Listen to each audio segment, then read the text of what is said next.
What's up, ladies and gents? xcalizorz here, bringing you some from the desk of xcal. And it's that time of season again, boys and girls. What season, you ask? Call of Duty season, of course, with this year's entry of Call of Duty 17 Modern Warfare the 6th. Oh, no, Modern Warfare 2. There we go. That's what they're calling it this year. I'll just go ahead and call it Modern Warfare 2022. So that so that I am not chronologically confused with their naming practices over there at Camp Activision. Sentinel Activision. Sorry. Wait, that doesn't apply. Whatever. Anyways, Modern Warfare 2022 open beta this past weekend. Gave it a goose, gave it a gander for a couple hours here and there. And what can I say? It's a modern Call of Duty, and that if you've played any of the games since 2019, you played one, you've played them all. You really have. Outside of the different guns, different kill streaks, score streaks, gunsmith, attachments, what have you. At its core, it pretty much just plays the same every match. And I guess I'll go off into a couple of the hot button issues, or topics with the game so far. The UI. The UI stinks. I mean, right off the bat, when I was first booting up the game, what at first I thought was like the message of the day screen, or you hit escape, you move on with your life, you'll get a couple of menus to get you where you need to go. So I was half setting up the stream on the other monitors. I'm not entirely paying attention to the game monitor. I was like, wait a minute, did I just catch desktop out of the corner of my eye? So I did it again, and I'm like, yeah, wait. The first thing I see is a screen that tells me nothing. I hit escape to get out of it. And are you sure you want to quit the game and go back to desktop? I was like, wait a minute, that's kind of weird. So I had to start looking at it a little bit more closely. And what you gotta do to get to how you even play the game, scroll wheel. I mean, just thinking off, I can't think of a game where scroll wheel is something you need to do to get to relevant menus in a game. And I was like, well, that doesn't make any sense. And I was telling the chat that, and chat was like, yeah, on console, you gotta hit L2. I'm like, L2? What? And it's not like, there'd be an arrow. There wasn't an arrow at the bottom middle of the screen to indicate that, hey, there's stuff below. Look at me. Or a scroll bar on the side to indicate that, yeah, you're on the top third. There's 2/3 left to go. No, it's what was wrong with a menu that just has play, options, private, barracks, leaderboard, settings, friends list. I mean, looking back at it, the COD 4 menu, I mean, it's basic and simplistic, but I've always said, there's beauty in simplicity here, right? I mean, what's wrong with that? It's as time goes on, things need to get fancified. Even though they worked perfectly fine before. It's just change for the sake of change, and change stinks. I've learned that as I've gotten older. I don't like change. And I especially don't like convoluted fucking menus. It's a whole lot of clicks to do something that should only take one or two, and it's not a very intuitive menu.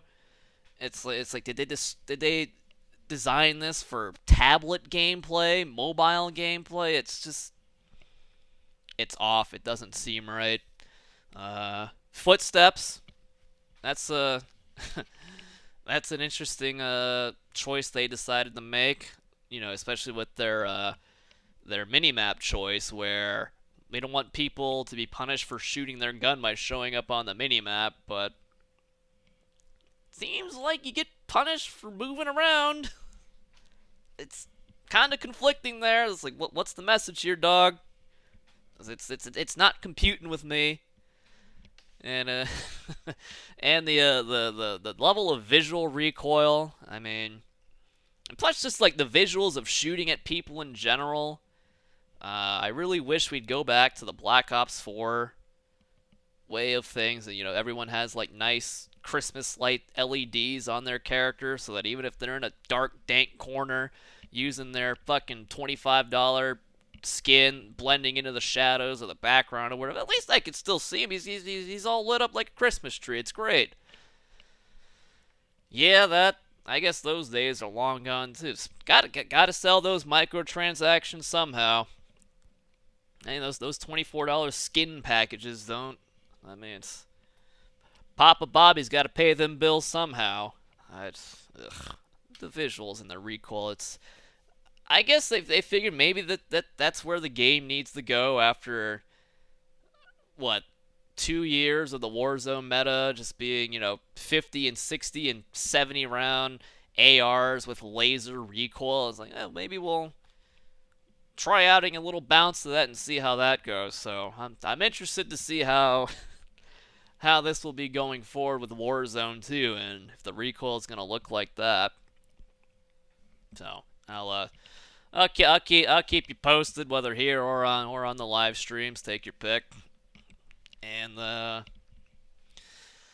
the bigger modes, Ground War and Invasion. So I will say, if I ever have the desire to play the game alone, multiplayer-wise, Invasion would probably be my mode of choice, because it definitely seems the most casual of everything that was available to us. In case you don't know, those larger modes do have a looser algorithm. They have to fill those lobbies. So if you tried to fill the lobby with 80 or 64 sweat lords, you'd probably be waiting a while. Or is it 20v20 and 32v30? You know what I mean. You'd be waiting a while to find that many sweaty nerds. Coming from a sweaty nerd himself, so relax.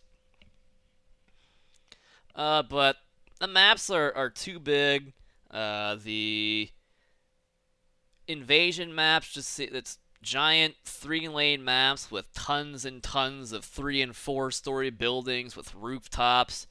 And God forbid you die, you'll spend the next 45 seconds getting back to where you were. And the pacing is a little off in that game for the player. And Ground War actually made me miss 2042. Yeah, I said it. I'd rather play 2042 than play Ground War. It's too much verticality, and I've spoken about it. Verticality and squad spawning is a fucking nightmare. It's just people sitting on rooftops, and they're every which way, and then there's the vehicles, the APCs, and the tanks that are just way too strong. Wasn't a fan of Ground War, but as I said, well, maybe I didn't say it, I don't know. I didn't play it with the full squad, so maybe it's a little better if you got a squad of 4 rolling around in Ground War. It probably is. I mean, what isn't better by playing with friends, right? So, but the solo experience of Ground War was not my cup of tea. And I think that's really pretty much it as far as it would be new with the old Modern Warfare 2. And I just gotta say, it's just again, there's not much else to say, because the modern Call of Duty experience includes the crossplay, no input-based matchmaking, aim assist is still ridiculous, and I won't go off on too much of a tangent. I do that enough as is, but there were a lot of clips that went viral on the Twitters of the fantastical displays of controllers and such, and out of curiosity, I looked one of these guys up to see if he had played Black Ops 3 on console, and he did. And I took that one step further, wanted to see if he used the P06, and he did. And within the first 25 seconds, I was surprised and not surprised at the same time, because it has been so long since I have seen aim that looked like that I almost forgotten what it looked like. I mean, I knew what it was going to look like. If in case you don't know or you've forgotten, the P06 had very little to no aim assist on console. Fast forward to today, where, these things have aim assist out to 200 meters. It's night and day.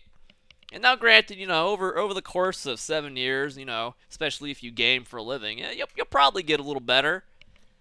But man, lots changed in 7 years. It's a hell of a sight to see. If you've got a spare minute, look up whoever your favorite controller player is. Do what I did and be amazed. I was. Not really, but it was funny to see. Best fucking gun that Call of Duty has ever seen, and that's what it looked like on controller. PC, different story. But, alright, let's not get on. No tangents. No tangents. And the ever-present algorithm. Oh, we love that algorithm. We love it so much we call it by the wrong name. Good old skill-based matchmaking, making the headlines day in and day out. Yeah. People who worked for the company, who used to work for the company, calling it skill-based matchmaking. It's just, that's why it's not skill-based matchmaking. It gets even more infuriating when I think about that guy. That one dev who worked for Treyarch during Black Ops 2. So it's like, Black Ops 2 did have skill-based matchmaking. I should know. I personally worked on the algorithm. Now, maybe that was a headline clipped out of context or something, but unless that guy worked on the League play algorithm, I mean, you've got developers calling it the wrong thing. I mean, I have several hundred videos that would prove that doesn't look like skill-based matchmaking to me, dog. Because if it was skill-based matchmaking, there would have been a lot more flak jacket. And I played that game on console and PC. And PC several years after the game had initially released, and they still weren't using flak jackets. So, skill-based team balancing, sure. Skill-based matchmaking, absolutely not. Two completely different things. And so, with this year, the algorithm is still present, but it's not skill-based matchmaking. It is EOMM, engagement-oriented matchmaking. Now, I can sit here and tell you, it's like, yeah, I mean, there is an element that there are skill brackets present, but not in the way you'd think skill-based matchmaking should be. Because the phrase by default means you're playing with and against people of equal talent to your own, so that these matches should be competitive. But this was even more apparent like the last few matches I played. It's playing 6v6 solo is just a fucking nightmare. It's been a nightmare since Modern Warfare 2019 came out. It's within the first 2 minutes, you could accurately predict, well, I could accurately predict who was going to win that match based on how the first 2 minutes of that match went. It didn't really seem or feel or look all that competitive to me, especially when most of these losing teams, they had maybe 4 guys who stayed in, and a revolving door of 2 teammates who loaded into the match in progress because 2 guys left. And then the winning teams got several people with the 2.5 KD and above, and their whole team's gone positive, and it was just a one-sided fucking shit stomp. Didn't look that skill-based to me, and it's like in a world where there's supposedly the skill-based matchmaking, you'd think there'd be a penalty for leavers, but yeah, there was a lot of matches I loaded into over the course of the weekend that were matches in progress and lots lost stat prevented, like anyone gives a fuck about that anymore, especially in multiplayer. It's just no. So basically what EOMM is, engagement-oriented matchmaking, is it will do its best to make sure that everyone has a 50% win rate. And so what it'll do is like it artificially will make these games harder or easier depending on where you're at with your win rate.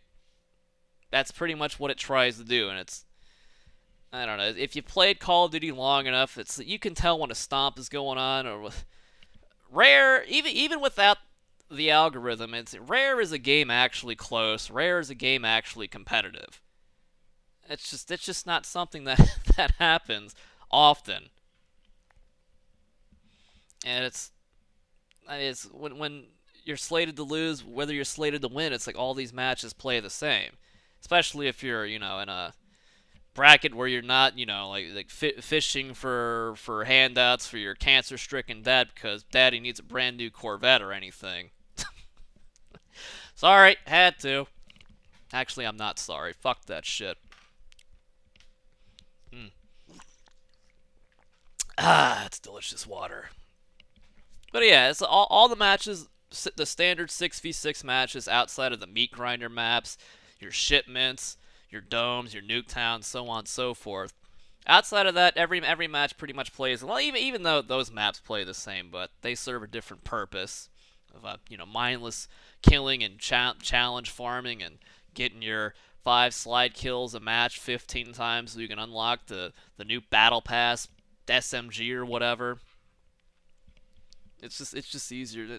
That's for challenges and points and unlocks. But the standard 6v6 is every match plays the same. You're gonna be jumping around every corner. You're gonna lose a match that you had no chance of winning, and you're gonna win a match that there's no way you're gonna fucking lose. And that's just the way it's been for the past 3 years. And I'll be goddamned if any of my solo matches were actually competitive, because they weren't. And, I guess you could always, VPN and all that. Or reverse boost, double account, blah, blah. There's so many ways to get around it. It's whatever, right? But, I guess in other news, though, it's, I did see that Fortnite has, they have outlawed or figured out a way to prevent the Cronus Zen and the Strike Pack and things of that nature, and hopefully that too makes its way to Call of Duty. Better late than never, right? So fingers crossed for that. But yeah, that's pretty much all I got to say about that. For me personally, I'll probably never have as much fun in Call of Duty like I did the first 6 months of Black Ops 4. Those days are long gone. All in the name of the algorithm and selling heavily overpriced, shitty anime skins for the low price of $24 or $40 cash money. It's all in the name of record-breaking profits, right? So if you didn't have fun on Call of Duty for the past 3 years, I don't see any reason why you would with this century, and that's what I think about that. And that's all I got to say about that. And your boy Bruce is out of here. So have a good night, have a good morning, have a good evening. Thanks for watching. Hope you enjoyed it. We out of here. Peace.